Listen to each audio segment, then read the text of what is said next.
Bienvenue dans ce nouveau numéro de Canécole. Je suis en compagnie de Pierre Caledjian, directeur de Moda Domani Institute, une business school spécialisée dans l'univers du luxe, de la mode et du design. Pierre Caledjian, bonjour. Bonjour Pierre.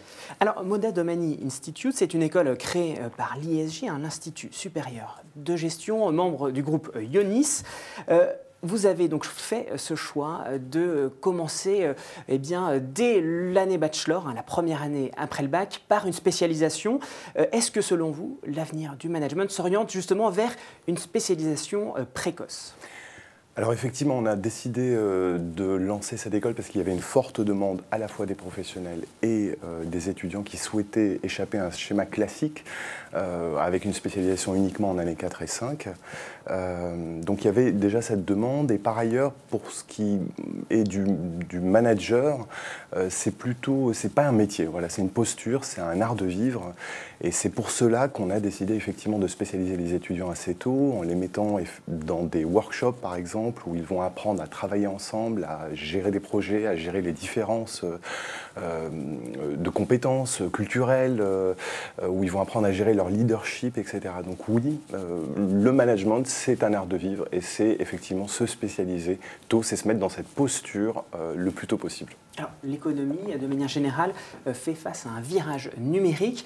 Comment est impacté le secteur du luxe et de la mode et comment Moda Domani Institute intègre cette nouvelle donne dans son programme de formation? Alors en effet, s'il est un secteur qui est vraiment impacté par le virage digital, c'est bien le luxe, financiarisation, digitalisation du consommateur, des usages. Aujourd'hui, on reproche énormément à ce secteur d'être plutôt timide et frileux à l'idée de se lancer dans le digital. Les marques de luxe ont un savoir-faire traditionnel qu'elles souhaitent conserver et le digital est un univers qu'elles maîtrisent un petit peu moins. Lorsque Coco Crush Chanel signe avec Net-a-Porter sur le cas Coco Crush, on a l'impression que c'est une révolution, pourtant des pure players. Vous pouvez nous expliquer un peu Net-a-Porter? Alors Net-a-Porter, c'est une plateforme de vente en ligne gigantesque qui a fusionné avec Yoox il y a moins de 2 ans et qui attire aujourd'hui, qui arrive à convaincre des marques de luxe de participer à l'élaboration de leur catalogue, etc. et de vendre en ligne. Ça, c'est une révolution. Ça, c'est une vraie révolution. En tout cas, c'est une révolution que le luxe accepte d'aller sur ce terrain-là. Ce secteur est aujourd'hui de plus en plus hacké. Ces codes sont de plus en plus hackés par effectivement tous ces nouveaux entrants sur le marché qui ont parfaitement compris comment contourner le système et rendre un service au consommateur aujourd'hui bien supérieur à ce que le luxe est capable d'offrir online. Et oui, aujourd'hui, c'est un secteur qui demande de la créativité de plus en plus tôt, une créativité omniprésente, qui va demander un pilotage stratégique de la marque, qu'il s'agisse de marketing ou de communication globale et digitale assez important. On va avoir aujourd'hui les cas liés au data mining, donc à tout ce big data dont on parle de plus en plus, qui va effectivement poser de véritables problématiques créatives. Oui, le digital, la digitalisation, le virage digital dans le luxe est extrêmement présent, il est véritablement d'actualité. Le luxe s'en sortira s'il arrive à passer au-delà. Et donc l'école, pour le coup, a décidé effectivement, au regard de ce qui se passe sur ce marché, de spécialiser ses étudiants dans le digital de plus en plus tôt. Concrètement, c'est culture digitale et numérique dès la première année, et ce, tout au long du cycle bachelor. C'est des cours comme la vie des marques, qui est un observatoire du comportement digital des marques online. C'est approcher le e-marketing, le marketing en e-marketing, la communication en e-communication. C'est des workshops sur la digitalisation des marques, sur le personal branding et ce genre de choses. Alors au-delà du digital, on a bien compris toutes ces initiatives dans le domaine digital. Qu'est-ce qui vous démarque le plus selon vous? Quelles sont les initiatives pédagogiques qui vous caractérisent? On fonctionne vraiment en pédagogie augmentée. Dans le groupe Ionis, on a une autre marque qui s'appelle Epitech, qui a largement éprouvé, école d'informatique, qui a largement éprouvé des techniques d'enseignement basées sur de la culture projet. Il était évident que Moda Domain Institute irait sur ce terrain-là. Alors très concrètement, le cours de culture générale ne se passe pas seulement dans l'enceinte de la classe. Il y a une sortie en musée, dans des espaces culturels tous les mois. L'Imaginarium, par exemple, qui est une conférence sur laquelle on pourra revenir, effectivement, qui est une conférence plus sur la culture générale, sur la culture populaire. C'est les workshops. Toutes les 3 semaines de cours, les étudiants vont apprendre à décrypter la création publicitaire, à comprendre la fast fashion. Donc un workshop chez nous, c'est une semaine autour d'un projet où les étudiants travaillent en groupe et avancent avec des coachs enseignants et vont devoir, à la fin de la semaine, rendre une recommandation à nos marques partenaires, etc. etc. Donc voilà des initiatives que moi j'appelle pédagogie augmentée, c'est-à-dire qu'est-ce qu'on est capable aujourd'hui d'offrir en plus à nos étudiants et comment leur faire vivre l'expérience pédagogique de manière forte et riche. Et alors l'industrie du luxe et de la mode est aussi caractérisée par une forte dimension internationale. Hein. Comment vous l'intégrez ça chez Moda Domani? Alors effectivement, on peut parler d'international pendant autant de temps qu'on veut. Il faut vivre l'expérience internationale à la fin de la première année. Alors déjà, nos étudiants ont 4 heures d'anglais minimum toutes les semaines. Ils ont 25% des cours en anglais dès l'année 1, 50% en année 2, 100% en année 3 et ainsi de suite. Par ailleurs, à la fin de chaque année, on a un séminaire international. On va à Londres, au cœur de Londres, qui est une capitale culturelle qu'on connaît et qui est assez présente dans la mode et le luxe. On va vivre 10 jours à Londres où on va effectivement visiter. On a visité l'année dernière, on a eu la chance de visiter Net-à-Porter, Bottega Veneta, Jimmy Choo. On visite Londres, le Londres culturel, le Londres fashion, le Londres luxe. Pareil pour la deuxième année, on va aller sur Milan et Florence. Là, on va plus s'intéresser à la partie production qu'on peut retrouver, maroquinerie, etc., etc. Florence, ça va être plutôt sur l'aspect culture G. Et en année 3, on va carrément vivre un semestre à l'international, qu'il s'agisse de l'Italie, des États-Unis, de la Chine ou de l'Angleterre.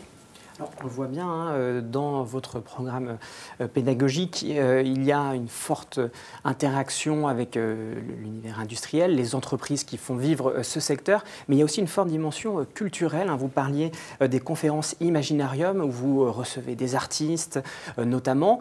Est-ce que ça, c'est effectivement une dimension importante? Est-ce qu'il faut s'ouvrir à d'autres secteurs, s'ouvrir à la culture en général pour devenir créatif? Complètement. La créativité se nourrit d'une chose, il me semble, c'est la culture. Voilà. Et aujourd'hui, la créativité est omniprésente dans les secteurs auxquels nous préparons nos étudiants. L'Imaginarium est une conférence sur la culture populaire qui est impulsée par Éric Brionne et qui est en partenariat avec Moda Domain Institute. Et Éric Brionne, donc c'est Dark Planner pour ceux qui ne le connaissent pas, anime une conférence tous les mois. On a pu recevoir Bob Sinclair, on a reçu Oxmo Puccino, on a reçu Ariel Wiesman qui est venu nous parler du black dandisme, qui est un de ses thèmes de prédilection. On reçoit bientôt Jérôme Garcin du Nouvel Obs, Le Masque et la Plume. On reçoit Jag, le grand Jag, qui viendra nous parler, pas de vente privée, mais de sa collection personnelle d'art contemporain. Jag, voilà. C'est Jacques-Antoine Grandjean, Jacques-Antoine Grandjean, en effet.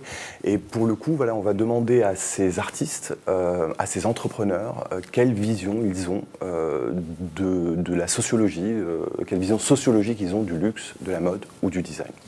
Alors, in fine, néanmoins, à l'issue du parcours dans votre école, Moda Domain Institute, vous formez finalement quand même des marketeurs, des spécialistes de la communication et du marketing dans ces domaines du luxe et de la mode. C'est bien Tout ça? à fait. On va former ceux qui sont derrière les créatifs, ceux qui font tourner ces entreprises, ceux qui font la notoriété des marques, ceux qui les accompagnent, qui les construisent. Alors on va former effectivement au métier du luxe, de la mode ou du design, mais on va aussi avoir des entrepreneurs très digitaux qui, par exemple, on a déjà des étudiants qui ont l'idée de lancer une application applications servicielles, sur le modèle Uber par exemple.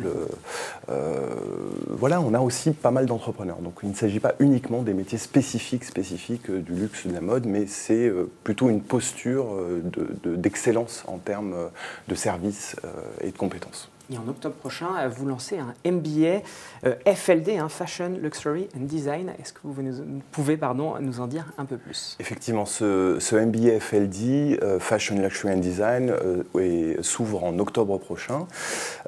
Pour le coup, on assume vraiment notre pédagogie puisque en année 1, 2, 3 sur le cycle bachelor, on va être sur 3 semaines de cours, 1 semaine de workshop, donc 3 quarts de cours structurants, 1 quart de culture projet.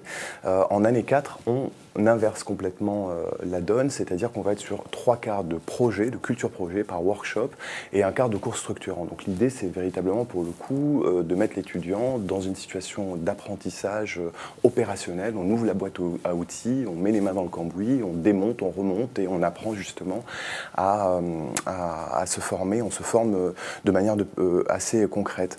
Par ailleurs, c'est le moment finalement véritablement spécialisant puisque l'étudiant va, en année 4, avoir un tronc commun assez important, mais va commencer petit à petit à rentrer dans sa majeure luxe, donc business et e-business du luxe, mode, business et e-business de la mode, et pareil pour le design, avant son cycle définitif de professionnalisation qui est le cycle, qui est l'année 5. Alors, si on souhaite s'inscrire à la fois dans votre programme bachelor ou dans votre programme MBA, on peut le faire chaque mois, c'est cela? Absolument. Les rentrées se font toujours en octobre. Toutefois, on a des sessions d'examen tous les mois, entre le mois d'octobre et le mois de juillet. On peut donc candidater tous les mois. L'épreuve d'admissibilité est assez simple. On envoie son dossier, on passe, on est donc admissible ou non. Si on l'est, on continue ces épreuves. On va avoir 4 épreuves, en fait, 3 sur support informatique de type QCM, sur la culture anglais, la culture mode, luxe et design, la culture économique et surtout un entretien de motivation où on va essayer de déterminer la personnalité et le niveau de motivation de l'étudiant. On ne recherche pas, j'insiste vraiment là-dessus, des super dossiers. Voilà, on n'est pas omnibulé par le 14 sur 20. C'est un métier de passion et fort heureusement aujourd'hui, dès l'âge de 17-18 ans, les étudiants savent assez clairement ce qu'ils veulent faire plus tard. Donc vous recherchez des gens avant tout passionnés. Absolument. Eh bien, ce sera le mot de la fin. Merci beaucoup, Pierre. Merci à vous. Merci à vous.